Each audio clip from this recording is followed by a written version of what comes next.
Highbridge, a division of Recorded Books, presents The Problem of Democracy, America, the Middle East, and the Rise and Fall of an Idea, by Shadi Hamid, read by Amin El-Gamal. Introduction. During the Arab Spring, when I was living in the Middle East, I would come back to the United States and share my impressions with American audiences. The Middle East was confusing, even to those who lived there. I wanted to draw a contrast, because the contrast, at least then, seemed quite real. Living there, I was struck by something that felt quite literally foreign. Perhaps that made sense. I was ultimately an outsider, as my Egyptian relatives often reminded me. I was born and raised in Pennsylvania, not Egypt. Egypt was the country of my parents, but wasn't my country. And if it wasn't my country, I wouldn't have to live with the consequences of my own ideas about democracy. They would, and they wanted nothing to do with it. A new democratic politics had emerged in a number of Arab countries, but the division seemed raw and existential in a way that intrigued as well as frightened me. A lot was at stake, and in retrospect we now know that too much was at stake. This had not been my experience with American politics, which was reassuring in its smallness. Americans had their differences, to be sure, but they appeared to agree on the fundamentals. There was both a founding moment and myth. There was a constitution, not quite sacred, but close to it.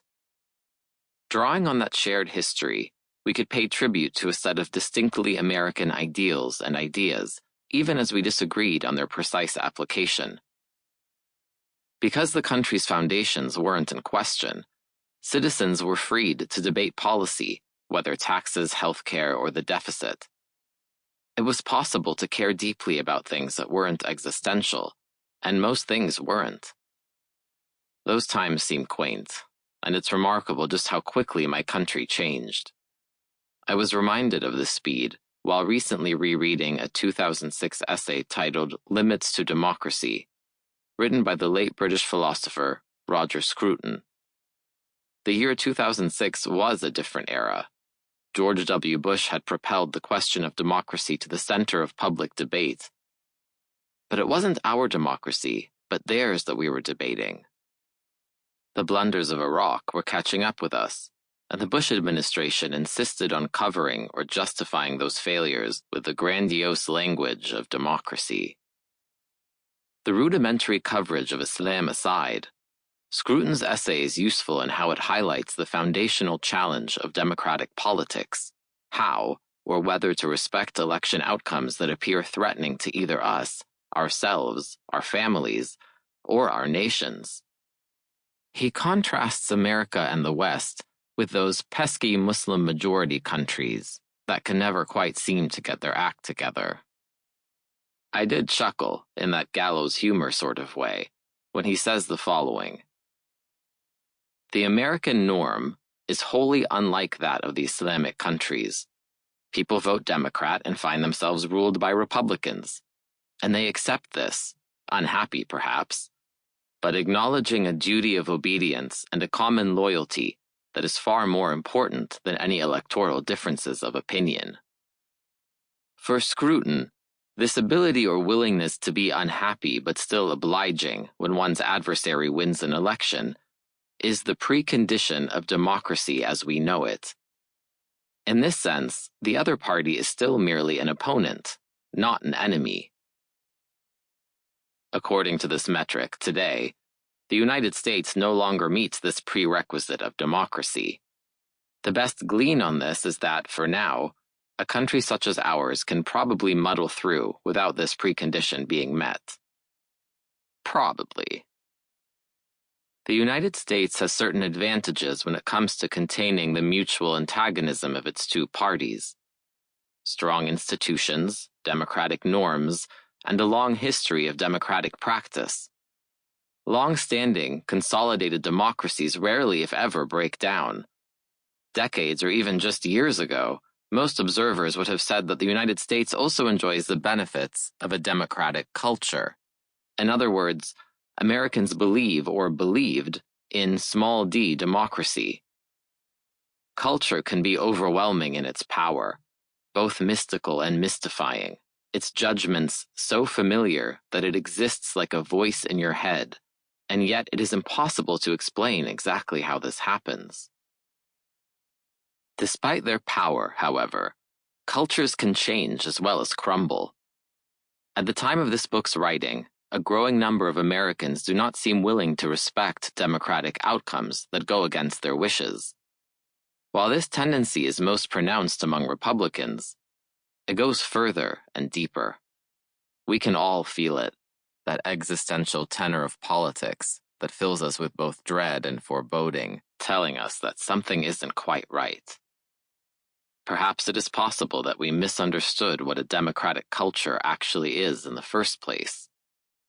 If a country can have a democratic culture in 2006 but then not have one in 2022, is it really a culture? Culture is sticky. It shouldn't be this easy to change in a mere matter of years. I don't believe that democracy is an aberration in human history, with an arc bending back toward authoritarianism. But I do believe we are moving toward a shared realization that existential politics is no longer, if it ever was, a Middle Eastern problem. It is a democratic problem. It is the problem of democracy. This existential tenor is very much alive in countries as diverse as Poland, Hungary, Brazil, India, the Philippines, to cite only a few. And of course, it has even spread to the world's oldest democracy, right here at home. For those of us who care about the democratic, this is likely to be the fundamental question of politics for some time to come, and maybe even the rest of our lives. How do we, as well as our opponents, respect democratic outcomes when the results threaten what we hold most dear? There isn't an answer, not an obvious one at least. Not all problems have solutions, and to think that they might itself be the bigger problem. There is a certain kind of wisdom in the imperfection of otherwise great ideas, and democracy may be one of them. 1. Is democracy worth supporting? Can the overthrow of a democratically elected leader ever be justified? The case of Chile in 1973, after the socialist Salvador Allende came to power, is perhaps the prototypical example of a persistent American dilemma. As Henry Kissinger, perhaps the most influential and controversial foreign policy thinker of the 20th century, memorably put it, "I don't see why we have to stand by and watch a country go communist because of the irresponsibility of its own people." Kissinger could say this with a characteristic mix of coldness and sly wit. In a sentence, he also happened to capture, rather starkly, a tension that would undermine American foreign policy and often render it incoherent. If Allende had won, would it have been the end of the world, as one Latin America specialist in the State Department wondered? Probably not. But there would have been a cost. This book is about that cost. The cost of democracy producing bad outcomes, and whether it is a cost Americans should be willing to bear. More recently in the Middle East, the specter of anti-American Islamists coming to power in a democratic election only to cancel democracy, one person, one vote, one time, was a reminder that the tension was far from resolved. If democracy was about the right to make the wrong choice, why should America indulge in other people's wrong choices? Here, Kissinger once again saw things as he saw them in Chile. Referring to the rise of Islamist parties during the Arab Spring, Kissinger wrote that the advocacy of elections may result in only one democratic exercise of them. In other words, democracy might be nice, but it simply wasn't worth the trouble when its results were so uncertain and its participants so unreliable. Islamist parties believe that Islam and Islamic law should play a central role in public life and organize politically around that goal. Naturally, then, they are likely to arouse suspicion. The fear of a democracy undone by Islamists has been as persistent as it is speculative. It is the fear of that which has not yet happened, which puts defenders of democracy in the uncomfortable position of either reassuring skeptics that Islamists will not win, or that they will win, but that they will be good, moderate, or otherwise acceptable. The more likely scenario is that they might win, but instead of ending democracy, they will do something rather more mundane. They will be bad, at least from the perspective of Western observers. Islamist parties will act against American interests, or American values, or both. One of the most persistent, vexing problems for America abroad, and particularly in the Middle East, is this democratic dilemma. We want democracy in theory, but not necessarily want its outcomes in practice. There are other, bigger problems, of course. Nuclear warfare, irreversible climate change, and the end of the human race come to mind. But they are not dilemmas in quite the same way. This democratic dilemma also happens to be a uniquely American one. Americans forget that very few countries insist on the promotion of democracy as a core component of their foreign policy, and fewer still have the power to do something about it. Because power and morality are inextricably linked in the American self-conception, the gap between interests and ideals is a question of identity as well as security. And no longer is this purely or even primarily a foreign policy problem. At home, a growing number of Americans are realizing that respecting democratic outcomes, when the ideological stakes are so high, and when those outcomes appear personally threatening, is easier said than done.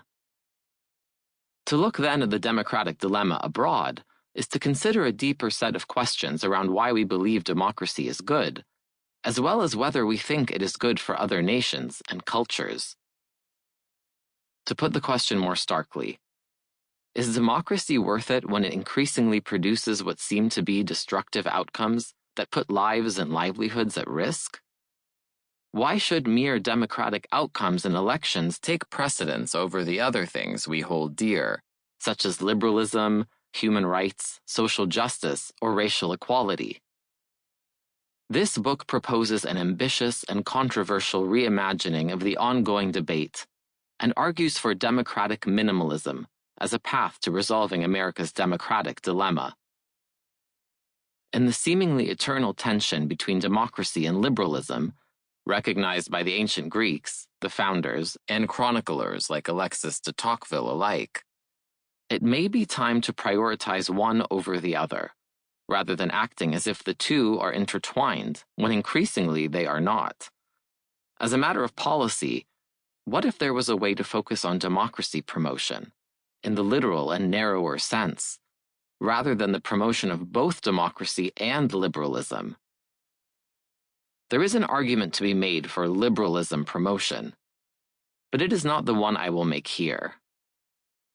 Instead, democratic minimalism would privilege democracy, with its emphasis on the preferences of majorities or pluralities, through regular elections and the rotation of power, over liberalism, which prioritizes individual freedoms, personal autonomy, and social progressivism. Deciding on such a course would alter America's basic foreign policy orientation, providing the beginnings of a grand strategy at a time when the United States seems unmoored and aimless abroad. It would transform bilateral relationships in the Middle East and our engagement with Muslim electorates more broadly. And it would help shift our own understanding of democracy at home, at a time when Americans are losing faith in American ideals. In addition, it would better preserve America's national interests, if not necessarily in the short term, then in the long run. Adopting a course as new and undoubtedly risky as this is no easy task. But there are compelling reasons, both moral and strategic, to attempt it. Over the course of this book, I will offer my own best attempt to persuade the listener of an admittedly unpopular position. Why would something as controversial as this be a good idea, and why now? For starters, it would revive democracy promotion after being declared dead. But it would do so while taking into account a changing national mood and the limits of American power. Today, there is little appetite for the cultural and social engineering that was implicit or explicit in the liberal expansionist heyday of the 1990s and 2000s. Moreover, it would allow the United States to move away from the Middle East blunders of the past several presidents, each of whom, while radically different in temperament, ended up falling back on authoritarian regimes to diminishing returns. To put it as simply as possible, support for Arab authoritarian regimes undermines our interests over time, while violating the values we still claim to uphold. Of course, interests and values are intertwined in complex ways, so willfully undermining our own values ends up weakening U.S. leverage and credibility and allows regimes to disregard American exhortations as mere rhetoric, to be disregarded with the wink of an eye. On a broader level, America's rising global preeminence from the early 20th century into the 21st coincided with its commitment, partial and inconsistent, as it no doubt was, to the spread of democracy abroad. That one country was democratic and claimed that it was better because it was democratic had an important demonstration effect. The more the United States eclipsed the Soviet Union, the more pro-democracy forces found themselves buoyed. The counterfactual is perhaps even more illustrative, and it is almost too self-evident to state. If the Soviet Union had somehow beaten the United States, although it's never been made exactly clear what this would mean, the so-called third wave of democratization across Eastern Europe would not have happened. The fact that American hypocrisy is so often brought up by critics of U.S. foreign policy, including myself, is a testament to the fact that critics believe that the United States was capable of being better and judged it accordingly. The charge of hypocrisy is only effective if the country in question is good at least some of the time. Calling out the Soviet Union for similar hypocrisies would have made little sense. No one, even or particularly its most fervent supporters, expected Soviet leaders to respect democracy. Instead, the goal was rather explicit: the establishment of the dictatorship of the proletariat. It is true that Stalin's atrocities turned some against the socialist project, but this had less to do with elections and popular representation, and more to do with the difficulty that even true believers had in stomaching mass killing on an epic scale. The author Robert Kagan characterizes this somewhat differently, emphasizing the legacy of Enlightenment. After World War II, because of America's unrivaled power, he writes, those Enlightenment principles suddenly enjoyed a force behind them that they had never before possessed. Which Enlightenment principles might these have been? In Kagan's estimation, liberalism and democracy, as well as capitalism, went together. They did in fact go together, but that is different than saying that they must at all times. This might seem like an odd time to sing the praises of democracy, whether at home or abroad, particularly as fears over democracy's staying power continue to grow, including in my own country, the United States. As the Dutch historian David van Rybroek put it in his book, Against Elections, there is something strange going on with democracy. Everyone seems to want it, but no one believes in it any longer. Even if we did believe in it, haven't we already tried promoting it in the Middle East and failed spectacularly? President George W. Bush's freedom agenda is the most obvious example. The freedom agenda was certainly bold and drew considerably from a controversial intellectual premise. In many ways, it was a patriotic update of so-called Blame America First arguments associated with left-wing activists, which made it all the more ironic coming from Bush and the neoconservatives. Their argument was also intuitive. In the absence of democracy and basic political rights, citizens are more likely to resort to violence because they lack peaceful, constructive means to express their grievances. Accordingly, the attacks on September 11 did not happen because they hated our freedom, but rather because the Middle East's stifling political environment bred anger, frustration, and ultimately, violence. However, the Bush administration's commitment to the freedom agenda didn't last. After a brief period of apparent democratic opening in 2004 and 2005, American officials backtracked after Islamist parties made significant electoral gains in Egypt, Lebanon, and Bahrain. In the Palestinian territories, the election of the militant group Hamas in 2006 became the new cautionary tale, much as Chile was during the Cold War. While the Bush administration understood the importance of elections, perhaps to a fault, it incorrectly assumed they would produce moderate outcomes.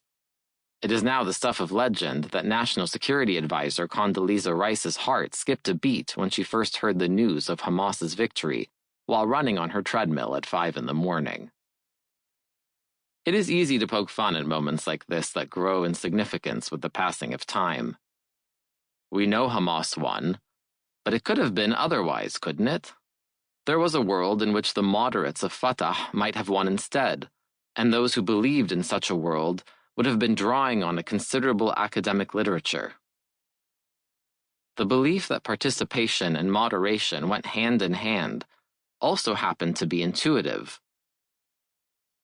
even if it turned out to be wrong. As Bush's Deputy National Security Advisor Elliot Abrams put it to me, the assumption was that the average person is concerned about educating his or her children, making a living. In retrospect, he, like so many others, wondered how much good faith to extend to a fickle electorate. There's no question that some of the vote for Hamas was a protest vote against Fatah. But how much of it was that?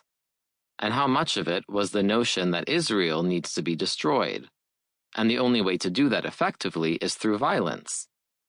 It's not zero. I mean, is it 5%? Is it 35%? Same thing in Egypt.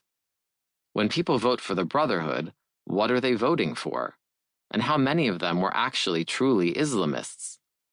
Maybe we were much too optimistic in thinking, they're voting for good government. They're voting to end corruption. Most Americans, however, were not paying attention to the complex voting patterns of Palestinians or Egyptians. What they would have been aware of was a narrative of military supremacy and liberal ambitions. With the Bush administration attempting to aggressively spread its values and try its hand at social engineering in the form of nation-building projects in Iraq and Afghanistan. Indeed, this has been the most persistent critique of America's post-Cold War foreign policy, that it has been led astray by an increasingly outdated version of liberal hegemony. Realist critics like John Mersheimer and Stephen Walt, as well as younger scholars on the left like Stephen Wertheim, argue that these more expansive conceptions of liberal foreign policy aim to increase the prevalence of liberal democracies. As this suggests, realists generally see liberal expansionism abroad as a natural extension of the universalist tendencies inherent in liberalism. If we accept the premise that liberalism is not neutral, then, like any ideological orientation, it will have trouble restricting its own application. It will want more for itself. On this, they have a point. The question is whether it is possible or desirable to limit the excesses of liberal hegemony while still retaining a pro-democracy posture abroad.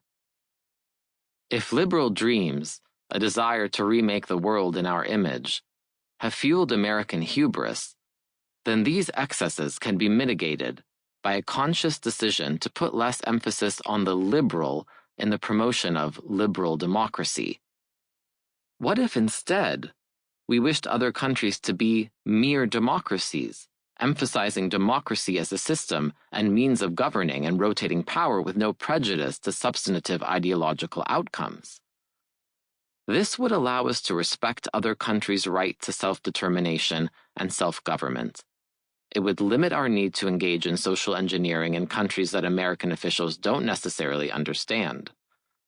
It would also help resolve our democratic dilemma, particularly at a time when it seems that more and more electorates are deciding they would rather not be liberal. The two core components of liberal democracy, liberalism and democracy, are diverging.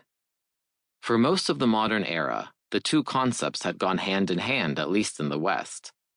The classical liberal tradition, emerging out of the Enlightenment after Europe exhausted itself with wars of belief, prioritizes non-negotiable personal freedoms and individual autonomy, eloquently captured in documents like the Bill of Rights. Meanwhile, democracy, while requiring some minimal protection of rights to allow for fair and meaningful competition, is more concerned with popular sovereignty, popular will, and responsiveness to the voting public. In the suggestively titled The People versus Democracy, Yasha Monk discusses the disjuncture. On the one hand, the preferences of the people are increasingly illiberal.